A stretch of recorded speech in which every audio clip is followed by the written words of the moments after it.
Okay, so hopefully you've watched the video of the strange situation paradigm. So what we know is that Ainsworth was able to categorize babies into 4 types of attachment relationships: secure, avoidant, resistant, and disorganized. So in the secure attachment, we see that 60 to 65% of babies are securely attached to their caregivers, so that's really good. These infants use the parent as a secure base. So during this strange situation paradigm, they might be really distressed by separation from the parent. So when the parent leaves, it's pretty distressing and they cry. They might physically actually crawl to the door and seek them out. But when the parent returns, they actively seek contact with the parent and their crying is reduced pretty quickly. So that's secure attachment.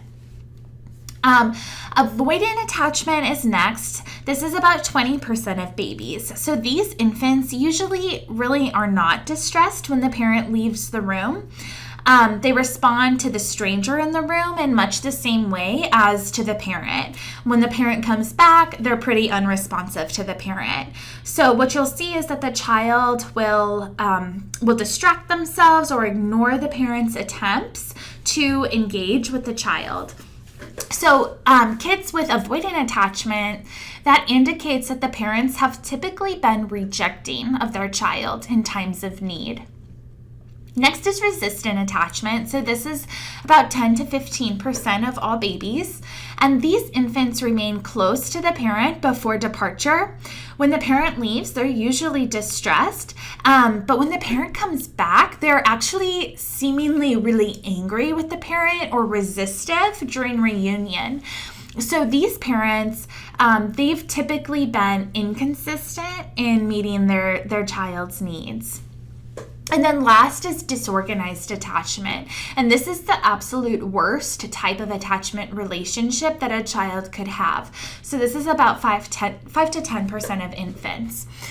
So what we see here is when the parent leaves, the baby is almost kind of confused. When the parent comes back, the baby continues to be confused, and they might show really contradictory behaviors like freezing when they see the parent or just standing really still upon reunion.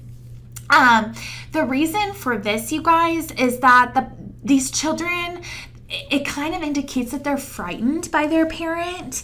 So it shows that they could have been victims of abuse or neglect. So this pattern really reflects the greatest insecurity. So Bowlby believed that infants are predisposed to direct their attachment behaviors to a single special person. But his theory does allow for multiple attachments. So oftentimes we do talk about attachment as beginning with mom. I mean, part of that is because of the built-in signals that baby is born with, such as being able to recognize mom's voice, smell her milk. But we know that there's absolutely room for multiple attachments in Bowlby's theories. So let's also talk about dads. Attachment to fathers actually tends to follow that of mothers. We see that fathers' sensitive caregiving with infants does predict attachment security. So babies soon become attached to their fathers. Even though we do see that fathers, they generally spend less time than mothers do with their infants. They're also less likely than mothers to be responsible for childcare. And we see that fathers just interact differently with their young children compared to mothers. So one difference we see is that fathers typically spend more time playing with their babies than taking care of them. And we see that fathers play very differently with their babies than mothers do. So physical play is really the norm for fathers. Given the opportunity to play, infants are going to be more likely to choose to play with their fathers. So mothers typically, when they're playing with their babies, provide toys. They might play gentle games like pat a cake. If they get really crazy, maybe they'll do the little piggies on their toes. fathers are going to engage in highly stimulating physical play. So this is really good. They engage in that more rough and tumble play. But this is so good for babies because this style of play can actually help babies regulate emotion in intensely arousing situations. So during rough and tumble play, it really allows the baby's emotional system and that baby to practice having high highs in their emotional system, but then coming back down from that. So getting really excited, but then coming back down, and getting really excited and coming back down. So this is really good practice just for the baby's emotional system. So I have an example of this. One time we were just playing on the bed with Lenny, and Lenny wanted to play this game. He wanted to play Bucking Bronco. And so he would get on my husband, Tim, he'd get on his back, and Tim would kind of buck him off, and he would, fall off the Bucking Bronco, and it was like I had this role to play where I would say, "Oh no, don't buck Lenny off Bronco, don't be a bucking Bronco." And Lenny was laughing and we'd get so excited, and so he'd be on Tim, and I would say, "No, don't buck him off," and he'd fall off, and then he would come and run to me.